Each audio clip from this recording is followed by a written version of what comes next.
executive Tom Diller. This show covers everything about today's market, from real estate, lending, investing news, market news, and more. The greatest thing is, hear from real estate market insiders and the market's movers and shakers. Be in the know with Tom Diller. Without further ado, here is the host of our show, Mr. Tom Diller.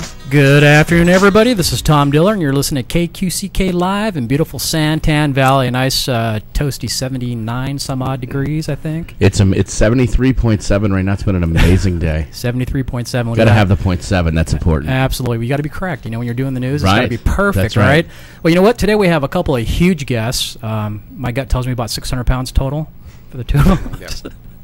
I'm going to get you guys can hit it in between. We're going to call security when we walk out tonight, but I'm just joking here. 700 pounds total. Counting you, Joe, right? But totally kidding. Is Marvin smiling over there? He better be smiling at this point. I'm really excited because both these gentlemen are extremely busy all the time. And I tell you, it was tough to get them here. I think I've been trying to go after them for several months now, and finally our schedules met. And I got him here, so pretty cool. So I've got Marvin Clark to my right from Monsoon Wealth Management. He's just an economist with 30-some-odd years on Wall Street, and thank you for being here. It's my pleasure. Thank you. Yeah, you know, we've done a couple of very large panel seminars together. We've got one coming up on the 24th I'll talk about. But, yeah, you're a keynote speaker. You've been on the news and radio, that sort of thing, so we are honored to have you here. Well, thank you. It's a new year, and people want to know what to do in 2013 with their money and their portfolios, and so it's my job to analyze the tea leaves and recommend what's going on in the world. Well, we're going to talk about that. Let me, before I forget, we have David Compton over to my left. And David, I've known you for a few years now, too, and you've been around for 30-plus years as a real estate instructor. And you're here because you work with the top realtors. You have classes pretty much daily, sometimes 2 every day. You travel all over Arizona, all over California, and I don't know if there's any other states you go to, but I know you travel a lot. So you're kind of, I've always told people that sometimes the media is about 6 to 8 months behind. And we have people here that are very in the know, they're influential, they're in the market, they can tell you things as they're happening. That way you don't get caught off guard. So you're here because you talk to all these people. We were just talking about Russell Shaw, you're friends with him, we're just talking about some of these other folks. And they got the pulse on, I guess, the society of real estate, and that's why you're here. So thank you for coming. Thank you for the opportunity to be with you here, Tom, and also again, Joe, and certainly Marvin. We've known each other for several years now. It's interesting to hear feedback from the agents that are out there in the marketplace, being confronted with all the various issues that arise with real estate transactions. 2 years ago, we were still buried in the morass of short sales, and not that we're completely out of it, but we are seeing an emergence of different kinds of transactions now. Right.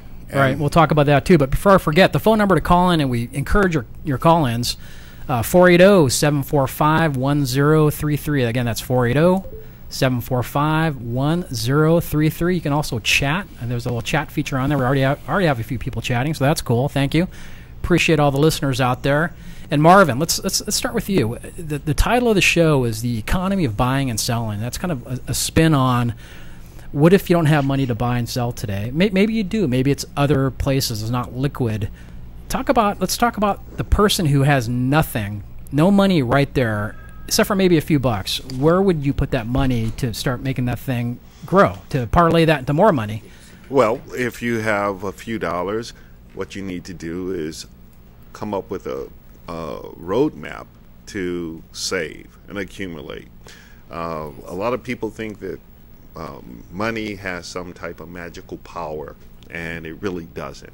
It comes down to addition and subtraction, and to the individual, you have to be consistent in whatever plan you come up with. So if you have an objective to save for a home over 2 years, then you need to set aside enough money month after month, paycheck after month, paycheck after paycheck, so you can come up with that down payment, whatever that down payment may be. Now, there are various mortgage programs out here with different requirements, and I'm not speaking to that. What I'm speaking to is your mindset as a potential investor. You have to develop habits to invest. There was a great ad put out by Barron's magazine about 25, 30 years ago, And the simple text or copy of the ad was, unfortunately, money doesn't come with instructions.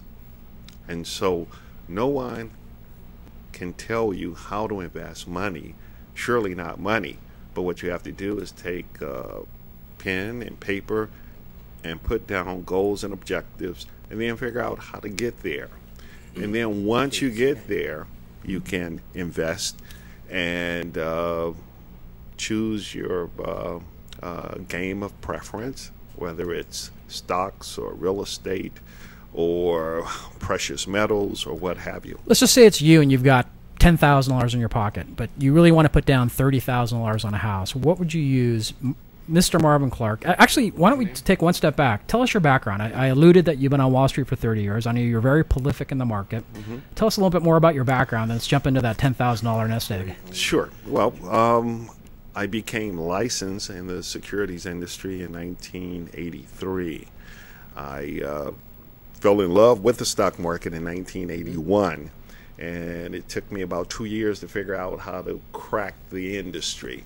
And once I took the first examination, which was a Series 7 exam, I ultimately picked up a Series 3 commodities license, a Series 4 registered options principles license, a Series 24 general securities principles license, life and disability, and a variable annuity license. I was like Rambo by the mid-'80s. If there was a license out there to sell a product, I had it. And then I found out that I was pretty good at economic forecasting, because there was a annual forecasting contest. It was hosted by MBIA, Municipal Bonds Insurance Association. And so I entered that contest, and out of 547 analysts, I placed number 1 in general economic forecasting and number 4 in interest rates. And so they invited the winners down to Naples, Florida, and you know, we did that thing. And that's when my firm found out that I was pretty good at economic forecasting, and from that I started doing due diligence on all of our limited partnerships. And the old Garden-style apartment complexes, and the rolling stock, and everything that they were packaging before TRA 86, the Tax Reform Act of 1986. I would go out on the road and kick the tires and then write up whether or not the firm should sell it or not.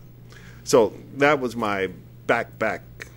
Okay. Way back. Before you get into that $10,000, I think we already got a couple calls. Yes. Benjamin from Paradise Valley would like to know, do you feel at this time in the economy we should be turning in our currency and collecting silver and gold? And he wants to know, is our economy, do you feel, about to collapse? Benjamin, thank you for calling, and that's an awesome question. Well, thank you, Benjamin. Actually, you should have been collecting precious metal coins probably 10 years ago, back when gold was $250 an ounce and you could buy silver for $4 an ounce. Right now, if you want to buy gold and silver, I would say go right ahead. One of the hats that I wear in order to promote my firm, Monsoon Wealth Management, is I write articles, economic articles, and the primary spot is seekingalpha.com. And so over the last 3 years, I've written about 62 different articles, and there's probably a half dozen on gold and precious metals.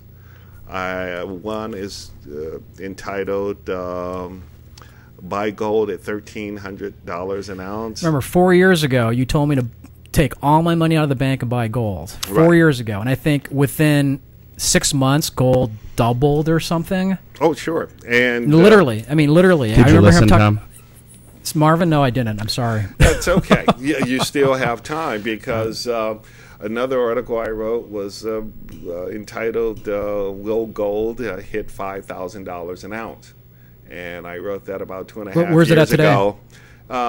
It closed at 1686, I believe.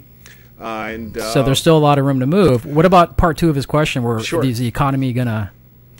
Well, okay. A big question there. It's a big question, and it has several answers to it.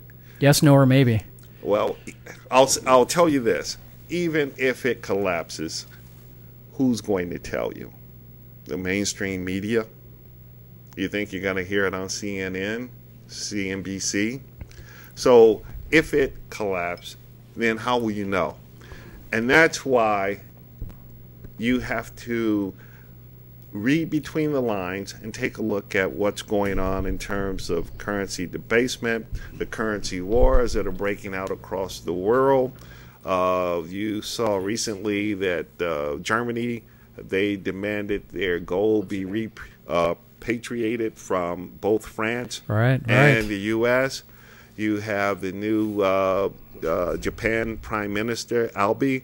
He said that he's going to allow super stimulus to occur in the Japanese economy. They've set a inflation target of 2%, which is wildly radical in their economy. And so the gloves are off. Around the world, we are descending into a currency war. And it isn't going to end until there is a hot war, because this is history. And history What's a hot repeats war for those? A shooting war. Like a real war. A real war. And right now you have Japan and China staring each other down, playing chicken with each other's borders, and they're doing reconnaissance flights right now. And what's interesting is, who will the United States back if it comes to a shooting war between Japan and China? Because one is our ally and the other one is our banker. Scary thought. Scary thought. But when you first stepped in, we talked about the economy. You thought it's going to be good. So what's the flip side of that? I guess that's answer number two, if there's no war. Okay, because I hate to sound cynical, but this is reality. Okay. That's what we want to hear. I got you. The economy and the marketplace are two different things. Okay. And people have to understand that. You can make money in a lousy economy. You can lose money in a great economy. Right. And so... But I think he's talking more about the government. And the government used to have an adversarial role with respect to Wall Street, banking, and finance. Right. Now they're partners. And that's the fundamental difference. Up until the repeal of Glass-Steagall in 1997, you had this adversarial role, and that's why you had, in the S&L crisis of the 1980s, over 1,000 bankers go to jail.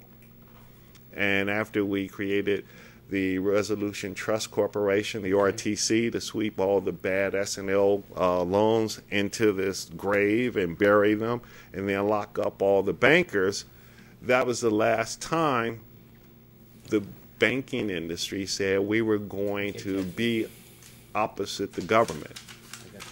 And so after the Glass-Steagall in 1997, they're on the same side. Right. Let me stop you right there. Marvin says something that you and I kind of talk about quite a bit, David. We talk about the economy. No matter when it comes to real estate, Right. When the real estate is, I keep saying economy, I mean real estate. When that's bad, there's realtors making a ton of money. REOs, bank-owned properties. That goes downhill, meaning there's less REOs. Now, a couple years ago, tons of short sales. Realtors out there making a lot of money on short sales. What are realtors saying now is in 2013, where are they going to make their money? So we talked about the economy. Let's remove the economy term from there. Let's talk real estate market. So I'm going to have Marvin over here, economy. You're going to be real estate. Where's the real estate market heading? Because that affects the economy, obviously. The best way to describe the direction of the real estate economy right now, whether it be Arizona or for that matter on the macroeconomic perspective nationally and internationally, the best word I can use is uncertainty, because real estate is very much tied in with fluctuations in the market. real estate doesn't necessarily fluctuate with the market itself, but yet it still fluctuates. Sure. Let's talk micro though. So Arizona values have just been going crazy. In fact, Marvin will probably argue that the values have gone too high. Now, there's probably a lot of people out there cringing, saying, I don't have to short sell my house. My values have gone up, and there could be a downside to that. But why don't we talk about where the market's going here? We have been beaten up so bad here back during the, we had the feeding frenzy in 2003, 4, and 5. Right. We hit the hard wall reality in 6 and 7, and then we were in the doldrums there for up until about 2 years ago when it started to surge. The funny thing is we were very adversely affected. The only state that was worse than ours was Nevada. Sure, Florida, Nevada. Yeah, and so we were in pretty bad shape. And so when something happens positive, there's a tendency to over-respond and overreact, for that matter. I shouldn't say respond, react.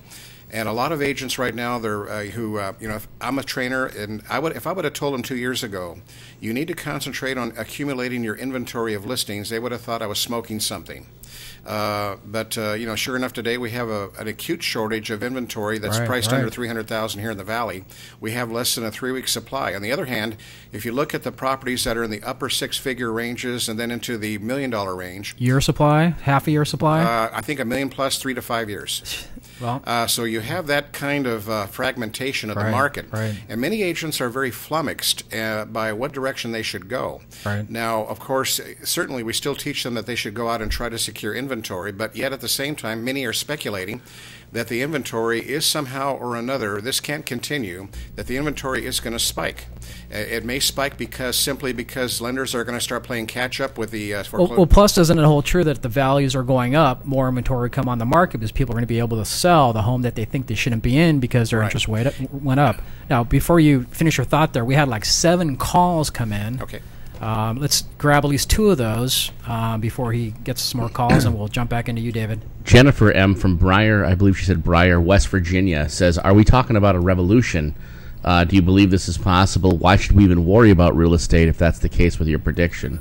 That's an outstanding question. I don't know that Marvin's talking about revolution. Or are you, Marvin? I am not talking about Thank revolution. You. Okay. And for people who have a romantic notion about revolution, this government will not allow it.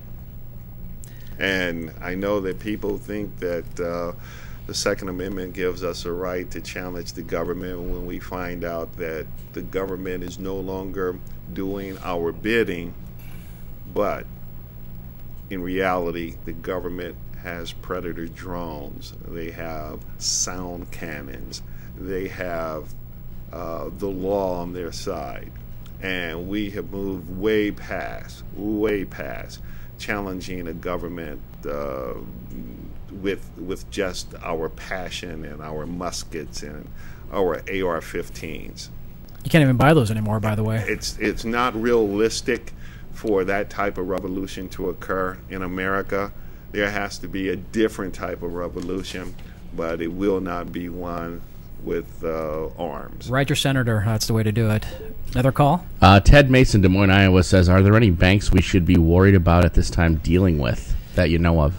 That's another great question, and thank you for calling, and thank you for listening. There used to be a bank list. I used to watch that all the time, the FDIC watch list. Who's on that list now? Sure. Well, right now there's over 600 banks on the troubled bank list that's furnished by the FDIC.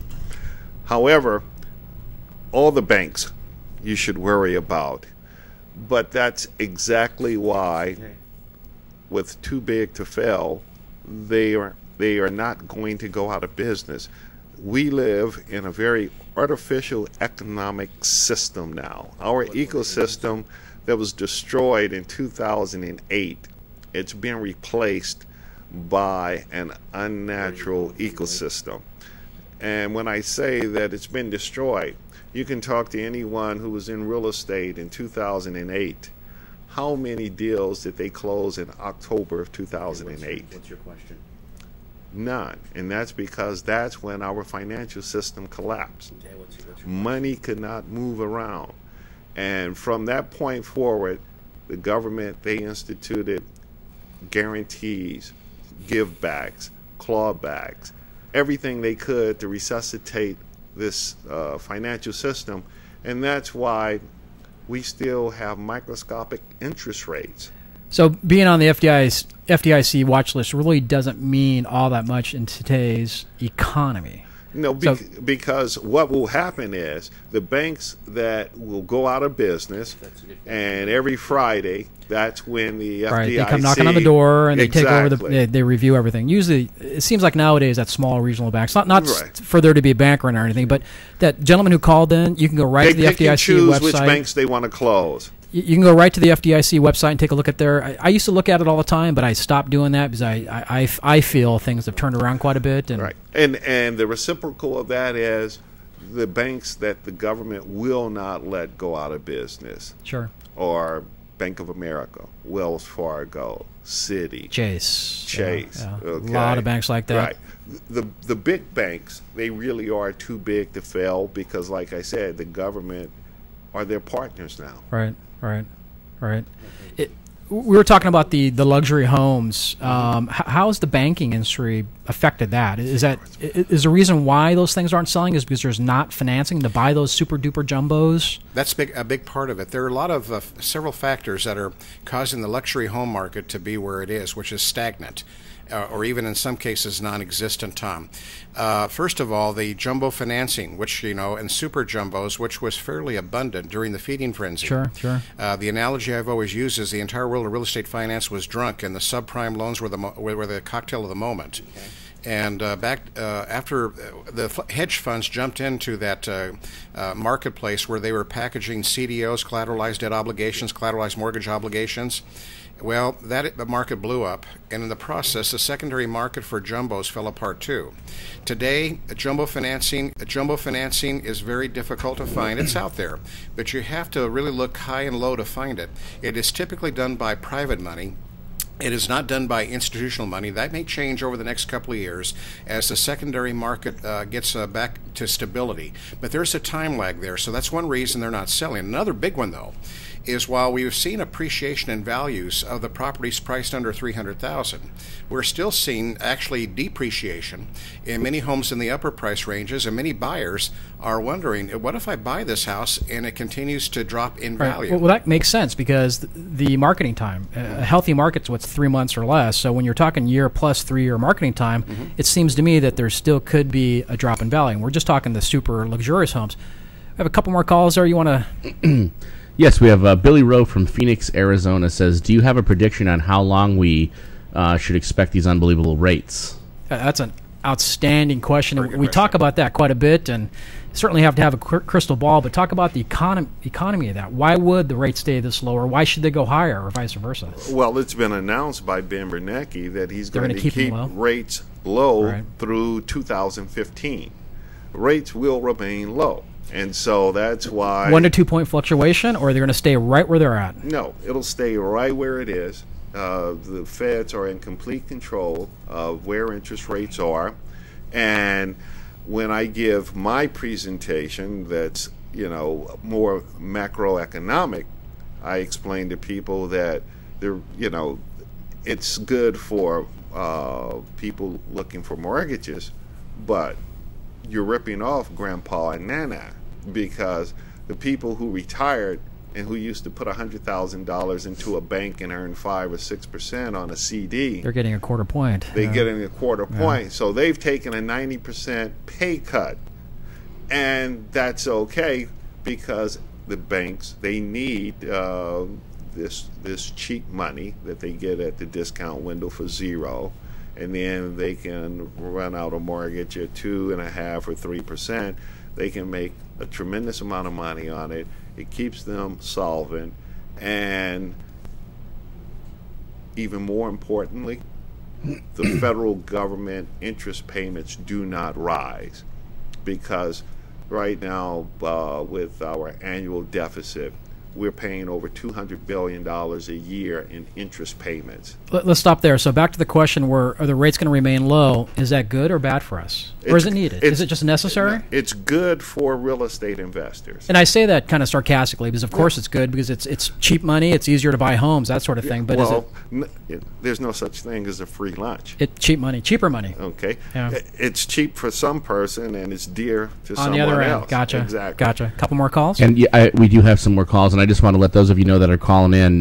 Once I grab a few calls, I turn the phone lines off so I can see that you guys are calling in. So just let the phone ring, and I'll be back as soon as I hammer these questions out, just to avoid having 20 questions down and maybe we can't get to you. So just hang tight, guys, and we'll get to you here. Sarah Williams, I think she said Ochata, Kansas. I didn't quite hear too well.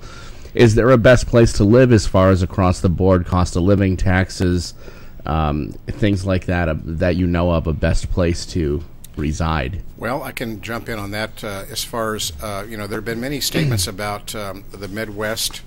If you can tolerate the climate, the very cold winters, that's where you get the most bang for your buck in terms of living expenses. And again, that includes an area like Kansas or perhaps Oklahoma. But again, is there the economic opportunity there? And there are pockets in the Midwest and cities like Minneapolis, even cities like Des Moines and Omaha.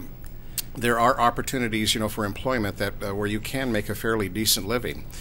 So that's what you're hearing most about. But if you're looking to get on the fast track for career advancement, there is a trade-off. You go to an area like California, Silicon Valley, where, abundant employment opportunities paying substantial compensation. But the trade-off is, as Tom knows, because being from that area, you have horrendous living expenses. Right. North Dakota was on the list of best places for jobs, too. And it depends. The gal who called, if you're talking retiring, there's certain states that are better for retiring, too. And I don't know if you know the answer to that, but we're getting a tremendous amount of calls. I'm going to throw out the phone number one more time, 480-745-1033. If you got a question for either Marvin Clark or David Compton or myself, questions on where to put your money or where to buy your house, give us a call. We just have a couple more minutes here before the first break. Actually, 3 more minutes. We're going to see if we can get one more call. Before that, you want to jump in on the luxury houses? What's going on with 3-year inventory? Is that just a matter of the money that's out there, like Dave was talking about, the jumbo money? Or why would somebody maybe take out a couple $100,000 to put down as a down payment? Is that the holdback? Well, the problem with the luxury market is the source of financing has disappeared. You have to remember up until the crash, and I hate to keep going back to that, but it really was economic demarcation between the last century and this century. The mortgage-backed securities market, it floated the entire real estate market up until the crash.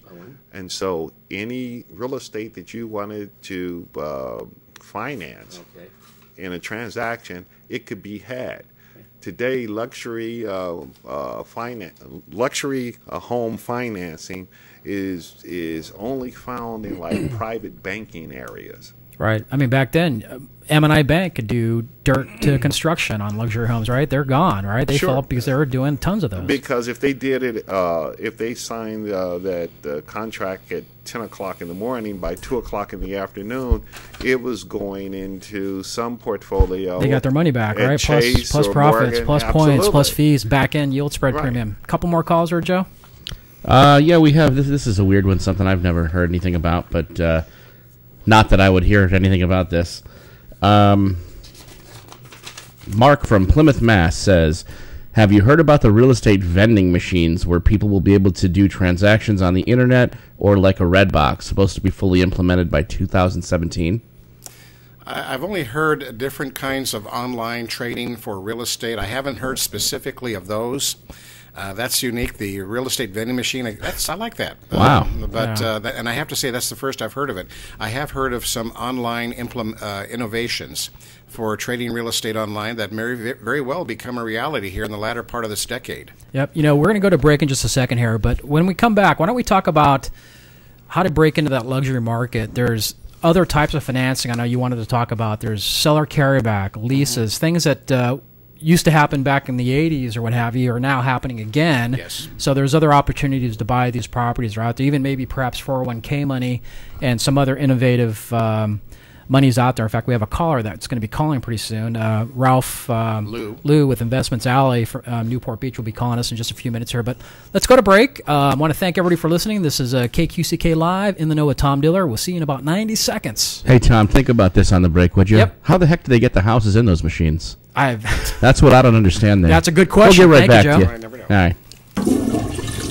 right. Are you having plumbing or septic problems? No worries. Call Cartwright's Queen Creek Plumbing and Septic Service. Been in the Valley since 1996. Family owned and operated. Proudly serving East Valley and surrounding areas. With a full range of services from drain cleaning, septic tank pumping, general maintenance and repairs, inspections for the sale of your home. They provide excellent and courteous service for all your plumbing and septic needs. We're not satisfied till you are satisfied. Licensed, bonded, and insured. Call today. Cartwright's Queen Creek Plumbing and Septic Service. Contact Denise at 480-987-8051. That's 480-987-8051.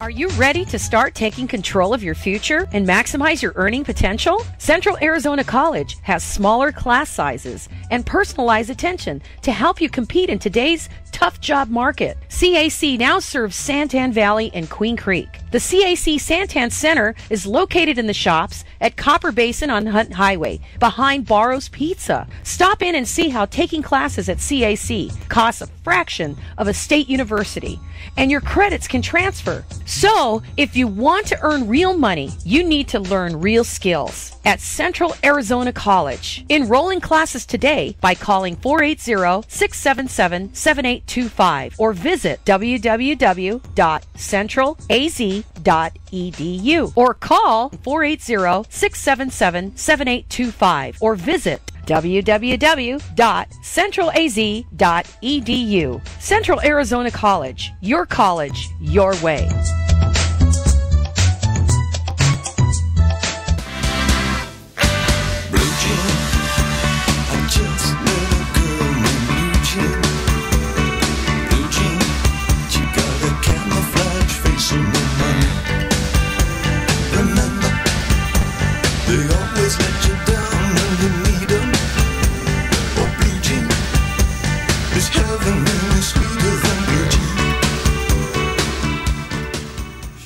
Welcome back to KQCK Live in beautiful Santan Valley. This is Tom Diller, and you're listening to In the Know with Tom Diller. I've got two special guests. I'm not going to say they're huge guests because I got dirty looks last time. Marvin Clark from Monsoon Wealth Management and David Compton from Practical Resources. He's also the Director of Education for Jim Eckley at Jim Eckley Law, and we love Mr. Eckley and the folks over there. So thank you, everybody, for listening. We've had about 40 calls. Apologize for those that cannot get through. Joe's trying to answer as many as possible, but great questions. I mean, this is stuff that you wouldn't be able to see unless you sat down with an economist like Marvin or looked at some of his blogs. He's making a lot of comments out there, and don't run on banks. That's not what he's saying. Because we had some irate people calling in that maybe caught part of that. He's not saying that. A gentleman called in about how can you tell if a bank's going down, and we just mentioned there's an FDIC list, and there's 600 banks on there, and there's always a couple hundred banks that are on there, correct? And 600 is a low number. Is a low number. It used to be over 900 2 years ago. Right. So and there's different improving. classifications you'll see on there, and if you see that your bank's on there, I wouldn't worry about it. I mean, certainly call in and ask them about it, and they're going to give you that we're fine, and they're probably fine. And remember, FDIC insured.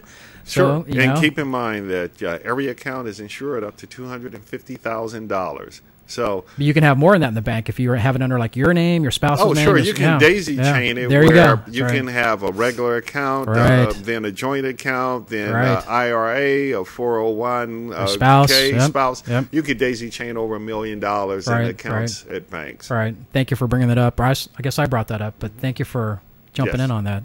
Well, thank you all for the calls. I'm going to throw out the number one more time and keep trying to call in, 480-745-1033. And hopefully Mr. Ralph Lou is listening, and he's going to be giving us a call. He's going to be talking about an interesting financing option. Let me go ahead sure, really jump on quick in. and throw this out here. This way we can get some contact information. Manny Dover from San Francisco says, I've lost so much in the stock market. Is it time to pull everything and go a different route? Do either of you advise on portfolios? Yeah, I tell you what, that's an awesome question, and thank you for listening, Manny. Marvin, throw out your contact information. I apologize, we didn't do that earlier. And then David, I'll have you throw out yours. Sure. Best place for somebody to reach you. You can call my 866-931-1846 number. It's toll free. You can also go over to www.monsoonwealth.com. That's my website.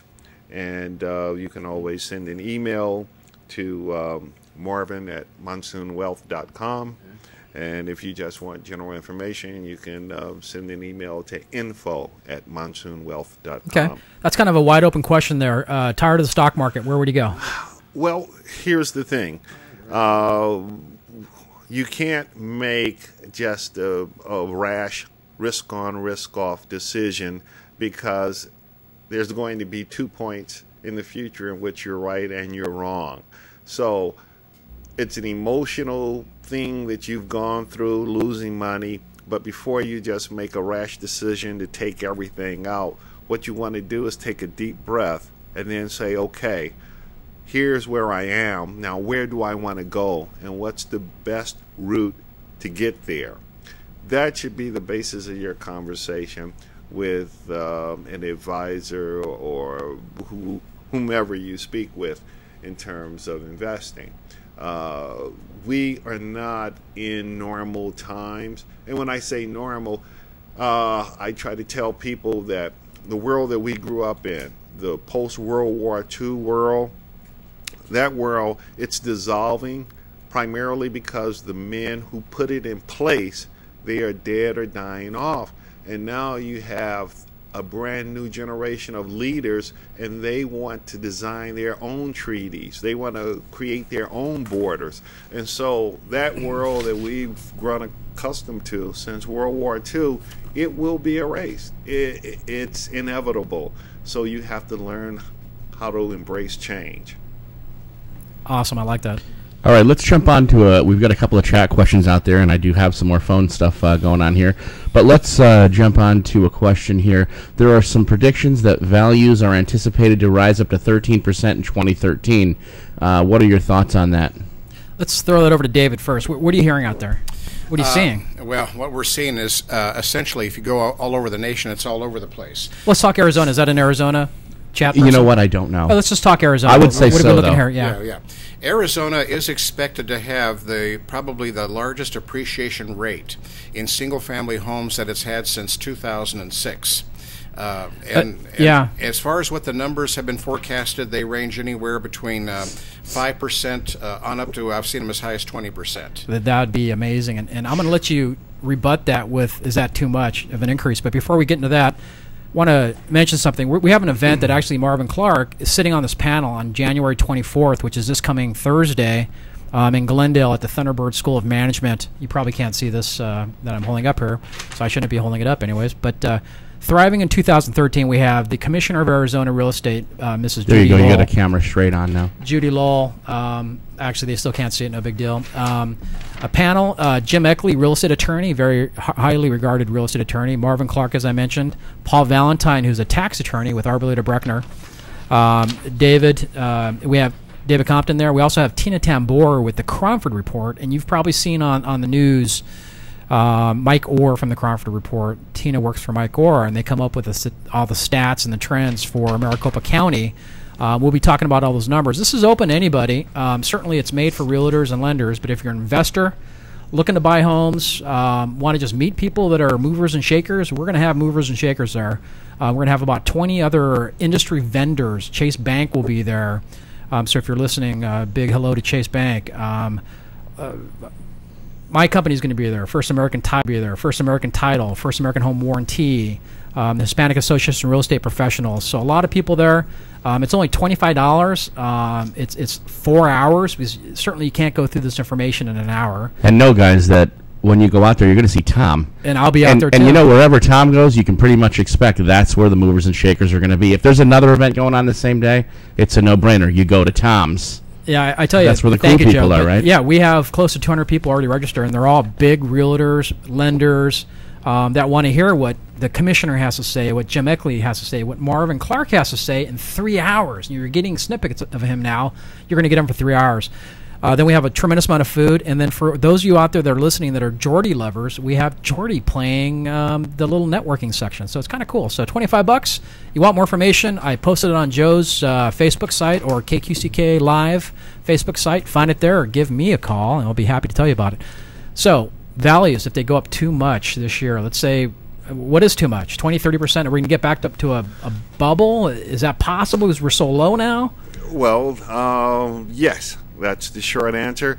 If you will recall, or maybe you haven't seen the numbers, but in 2012, the appreciation in Phoenix was 20%. Right. And I heard as high as 28%. Right. So 13%, that's not an intimidating number for 2013, particularly if it was in one of the more depressed markets like Nevada or Arizona, Florida. Although I hear that Florida is still having problems in that 3-2 market, 3-bedroom, 2-bath market. Is that the condo market, or are you talking single family? Detached? Yeah. You had a lot of foreign money come in and buy the high end of Florida. But, sure. You know, real estate, as always, is regional. And so you have to have the right set of circumstances for it to ignite. And for some reason, 2012 was Phoenix's year to ignite and take off. Right. You know, if Ralph can't call in, let's talk a little bit about that. We talked about some of the super jumbo monies not being there, and I know you and Jim Eckley work with a lot of seller carrybacks as a way to sell higher-end properties. There's another new, I guess, the product out there. You want to tell us about that as soon as we take this call real quick here? Trina and Sam from Yuma says, we have 3 properties all on ARMs.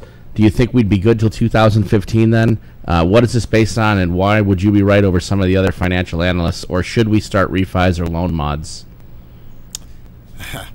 Wow. We're going projecting 2 years out here, and you know, again, hesitant to necessarily say to hang with your adjustables. Personally, I think at this point, I would seriously consider refinancing at a fixed rate. Because it's what, 3.5%, 4%. Yeah, what's the LIBOR doing today? I mean, the LIBOR is kind of funky, right? I mean, some fixed rates or adjustables may be lower, but that's going to be a lot more volatile than anything else. That's right? the whole point, Tom. I don't know what the LIBOR is. I know it's been very skitsy lately, but I think your best bet is to go with a fixed rate loan. Tom, I was going to go ahead. Can we go into these other options? Sure, absolutely. Can I throw one more thing out, sure, or should I do it afterwards? Let's take care of that. Let me throw this out, and then we'll right on, and then I'll get back to the phones here. They said that it would be 3 to 7 years before you could buy a home after a short sale or a foreclosure, but now there are many products out there. Do you think there will be some creative finance for the luxury home market as well? Oh, there already is creative finance. As a matter of fact, that's exactly what we're going to talk about. So, great question. We're leading right into that. So, why don't you jump into that? Okay. Well, and I work for Jim Eckley. By the way, Tom, if anybody wants to reach me with any questions regarding this type of real estate, I can be reached at my email address, which is dcompton1@cox.net. dcompton, the number 1 at cox.net. Now, in terms of what we're looking at for the return of jumbos, in the meantime, what a lot of sellers are finding to get a better price is to offer alternative purchase options where they either carry back a deferred balance on their house, and if there's an existing loan, yes, we're seeing a return of the all-inclusive trust deed, otherwise known as a wraparound. Right. And we're also seeing lease options, especially on the $1 million plus properties that are starting to come back in, because it gives the buyer a chance to take a property for a test drive. But the one option I'm very excited about is actually, this company is the Match.com of aspiring homeowners, boomerang buyers who are now going to represent probably at least 30% or higher of the buyers there. People who want to get back into home ownership who may have had to go through a short sale or a foreclosure. And the way the service works is they match an aspiring homeowner and joint property investors to go in as partners on a property. And basically they contribute what they're going to contribute.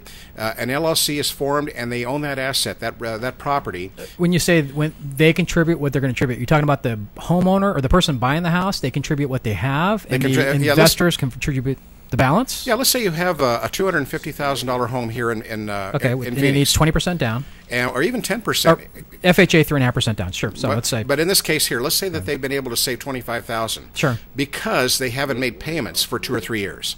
They would put up their $25,000. The joint property investors in would contribute the remaining $225,000, and then an LLC would be set up to go ahead and so it's not a bank loan. No, it's not. There's no lender involved here at all. Okay. As a matter of fact, the person who probably should go ahead and explain that, and I want to ask Joe, is he with us yet, Joe?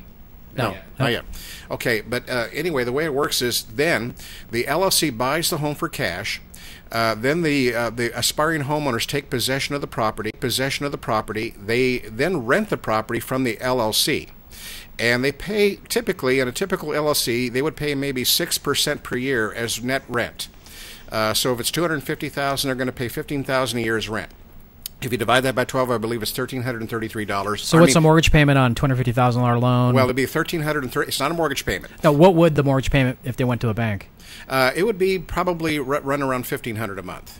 But it is a triple net lease. They have to pay the taxes and the insurance on it as well. But it is a way for them to get back into the game of home ownership. Now, they are not going to get the interest tax deductions. They're not going to get that. But they do own 10% of the LLC, and in effect, they get 10% of what they're paying in rent back. Why would somebody do this? What type of person fits that profile to do this? A boomerang buyer, somebody who. Well, explain what that is. It's somebody who's gone either. Somebody from Australia. Right. Yeah. Very cute. It's somebody who's gone through a short sale or they've gone through a foreclosure, and they're ready to buy again. So they're back. They're back. They've tanked their credit. So they still don't have the credit to be able to get a loan, but they have 2 of the 3 C's. They have cash. They have capital. They're getting income. What they don't have is credit. Gotcha. And this is ideal for them. Plus, the other thing I'd like to mention about this, investors are getting a pretty good return. Let's say they get a 6% net return on their investment, plus they get their depreciation deductions, plus they get the appreciation when they sell the property. And we estimate that investors conservatively are going to get a 10 to 15% annual return off this. So this company is the investors, or they're looking for investors and the buyers? Well, they're looking for both. They are the Match.com, again, of aspiring homeowners and joint. So it's kind of an aggregator of pooling monies together from investors to purchase a property, almost like a fractional. So if it was like a jet, it's fractional money, but you're not living in there 1 week out of the year like a timeshare. This is your house. This is your house. And you're renting it from the company. The LLC. Gotcha. Another caller there. Julie from Tempe, Arizona says, I have found a home that I'm not familiar with the type of loan here. It's a buyer carryback. Is this legit or legal to do? If we miss a payment or have a late, can they call the note due? I think we need to maybe refer them to somebody. Yeah, that's a good question, and thank you so much for calling, and thank you for listening. By the way, they are legit. Those notes sometimes are written up by the realtor, by the homeowner, or by an attorney. It really depends who wrote that up. I remember back in the 80s, that was all that I was looking for. Yeah, it kind of, none of us sitting here can answer that question because we have to read that document. However, David Compton does work with an attorney that could probably read the document, vet that document for I don't know how much. We won't even say how much, but they can call you and you can hook them up with your attorney. If they call me, or they can call the number straight. Get a hold of Mr. Eckley's office. The number there is 602-952-1177. Right, but caller, those are not illegal. Those are actually becoming common, and that's not a bad thing. And if I could just jump on in here. there. Thank you. Since I'm probably the oldest person around this table. But you dye your hair that color, don't you? Yes, I do. Yeah. I still remember there was this thing once upon a time called the assumable mortgage. Sure. That one thing, if it was brought back today, it would be the greatest thing that could happen to the real estate industry. Right. Because just think how much more valuable a home is if the mortgage is already there. Right. So what you're saying on the reverse of that, if this gentleman does that and the note could get called due, that's on that house already, right?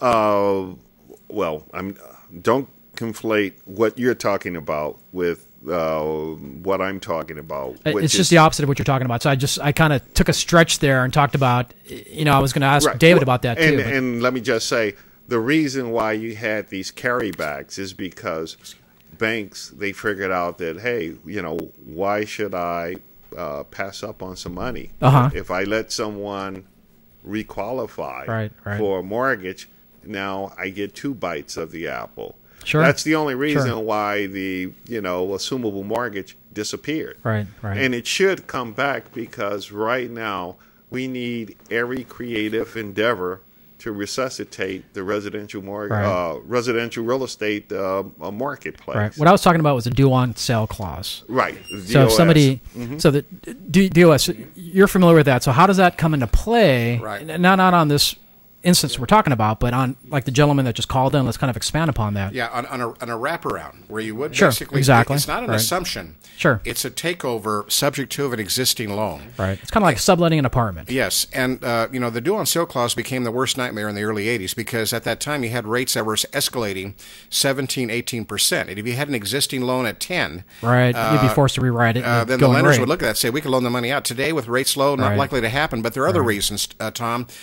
For the most part, because of low interest rates and because you don't have the Federal Home Loan Bank Board anymore, essentially, we don't think lenders are going to necessarily exercise this. Plus, there have been some legal precedents that have disempowered them to do that. And that's a long story, another class. It seems to me it's almost like if the payments are being made, they're being made. Who cares who's making them? And the banks don't no longer care. The worst thing they can have is a non-performing loan. One thing I did want to mention on this this program that I just mentioned about joint property investors, the program is called Flexible and Reversible Joint Home Ownership, or FARJO. If anybody wants to find out more information about it, they can get a hold of me, but they can also go on a website, which is wehomeowners.com, wehomeowners.com. Gotcha. Good information. And Joe is waving at somebody. Yeah, just saying hi out there to. Maybe you forgot your meds. Cindy and Angela. In the room. Cindy and Angela are out there checking out the show, cooking chili while they're doing that. Nice, Cindy. Very nice. Joe Peterson from Tucson says, is it legal? And I really think, legal questions, obviously they need to make a call and do a conference or whatever. But he says, is it legal for me to sell my home and carry the loan personally? Will the bank allow this? Well, the answer to your question, yes, it is. It's legal, period. Whether or not the bank will allow a buyer to either take over the loan and simply do a wraparound, an all-inclusive trust deed, or to assume it, FHA and VA loans are assumable, but they require the buyer to qualify to assume. Most conventional fixed-rate loans are not assumable, and they're often included in wraparounds. And then you're kind of waiting for the bank to see if the other shoe is going to drop. We anticipate they're not going to exercise the due on sale clause. Most conventional adjustable rate loans are assumable, but again require a formal assumption. Are these the ones that, or is this a different loan where you can decide once you get into it, buy with the option to purchase? Something totally different? A little bit different. Lease option. Yeah, what this gentleman was talking about is, are there going to be issues? And that's exactly what we're talking about, the due on sale clause. Gotcha. Would they exercise that clause or not? And what David's thinking is no. If it's in there, it's in there. We're not going to say it's not going to ever happen. So if it's written in your note, it's in your note. But with rates so low, it doesn't make sense for a bank to call it due. But again, nobody's telling you that it's not going to happen, because it could happen. Right. Probably won't, but it could. And to further complicate and make the picture fuzzy, court decisions in California have dictated that if a buyer commits a no-harm default, like a transfer of title, unanimously the court decisions have dictated that it's that the lender, they can exercise the due on sale clause, but they cannot enforce it. They can't take it. That's crazy. So I'm not even getting into that. That's kind of crazy. But I see what you're saying there. But it seems to me, again, I'll go back to payments are being made. Who cares? And that's good. And Tom, when it shakes out, that's going to be the bottom line. Right. The last thing lenders are going to want is a non-performing loan in their portfolio. Right. Time has flown by like crazy. We have about 7 minutes here. I'm going to throw out the phone number one more time, even though the phones are ringing off the hook. 480-745-1033. I'm going to let you jump into that caller's question. I'm going to get back over to Marvin over here. Beth from Toronto says, is there a list of low move-in or no move-in cost, assume or carry back loans available, a property list of those out here in Arizona? Man, If there is, they're very apocryphal, anecdotal. I suppose you could go on a website like Zillow or Craigslist. Yeah, you know what I would do? What's the young lady's name in Canada? We love our Canadians. That would be Beth. Beth, thank you so much for listening up there. We love you guys. You know what? Call me or send me a message, and I'll hook you up with a realtor that specializes with Canadian buyers. Does make a difference because you want to make sure they understand the foreign money laws and all that kind of groovy stuff. We just have a couple more minutes here. Marvin, Yes, sir. economist, Yes, Mr. sir. Marvin Clark. 3 things people need to know. I'm just throwing that at you. I don't want you to take 5 hours because that could be a Sure. 5-hour conversation. 3 things you want people to know right now if they got to listen. Like 4 years ago, shouldn't have done that. 4 years ago, if I would have listened about gold, I probably would have bought 4 more houses by now. I mean, literally, that would have made my life change dramatically. What's 3 things that people are going to be looking back at and saying, I wish I did that? 3 things. Buying gold. Gold. Is this going to go up to 5,000? Is that what you're saying? It'll surpass 5,000 In the near future? 10 years, 5 years, 1 year? before 2017. Okay, so you heard it here. So by 2017, it's going to more than double. Okay, that's number 1. Number 2, don't fight the Fed. Right now, the Fed is in control of the currency, the economy, interest rates, everything. And they will be in charge of everything until they are no longer in Write your charge. senators if you're pissed off. Number 3. Number 3, Where are you calling from? find someone like myself that you can have an intelligent conversation with, and don't do anything rash. Like the gentleman trying to get rid of my stocks. So Sure. What type of portfolios do you work with? So let's talk about a little bit about your business real quick. Just give us a 60-second elevator speech. Sure. What I do is I am more of an economic advisor as much as a wealth management advisor. My clients, they usually have a portfolio of $1 million or more. I have a very small client list, and I give them very bespoke service, and I like it that way. So what I will do is, if anyone contacts me, I will, if you use Tom Diller's name in your email or phone call, and we set up a consultation, I'll reduce the price by 50%. Wow. Well, thank you, Marvin. That's huge. So you heard it here, 50% discount on his consultation. I tell you, and he's a very busy man, so that's why he's here with us. And that's good for the balance of this week. Today is Tuesday, Sure. so that'll be good until Saturday night, Name a date. midnight. Okay, Saturday night, midnight. So 11:59. You're getting late, guys. Yeah, exactly. Couple more calls. and we'll Really get to quick, David over here. John Tempton out of Denver has 17 properties local, and he says, I am an investor with some real estate issues and some decisions to make. Who is the lawyer, and what do you get for consults? I need local representation for his 17 properties. Now, his properties are in Denver or his properties are here? His properties are here, but his office is in Denver. Gotcha. So, Call me, because I do work at Jim Eckley's office. Call me, David Compton, 602-952-1177. and we've had Mr. Eckley on the radio show here, and he's actually going to be on the panel, like I mentioned, on the 24th. Fantastic so guy. I can solely recommend him as one of the best out there. David Compton, again, thank you for driving all the way out here. Give us your 3 insights that you want people to know about real estate, the real estate market. First of all, talk about this. You're a real estate trainer. Do you recommend people becoming realtors right now? If they're prepared to make the changes that are going to be essential, because it ties in with one of my 3 things. The market is going to change more, and I know Marvin would agree with this. The market is going to change more dramatically and more frequently than it ever has before for the rest of this decade. And if you're prepared to make the adjustments and reinvent yourself, real estate could be a very exciting career pursuit for you. You have to be flexible, adaptable, and malleable to make it in real estate. That's the biggest insight I can offer at this point. As far as the other insight I can offer, again, to people, don't overreact.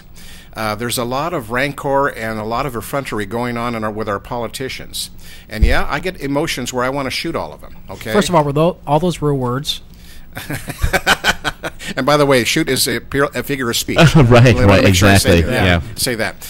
But yeah, I mean, I do get reactions, and sometimes they're volatile reactions. But the key is don't overreact. Just simply go ahead and over time, you're going to see some patterns develop, and watch them very closely.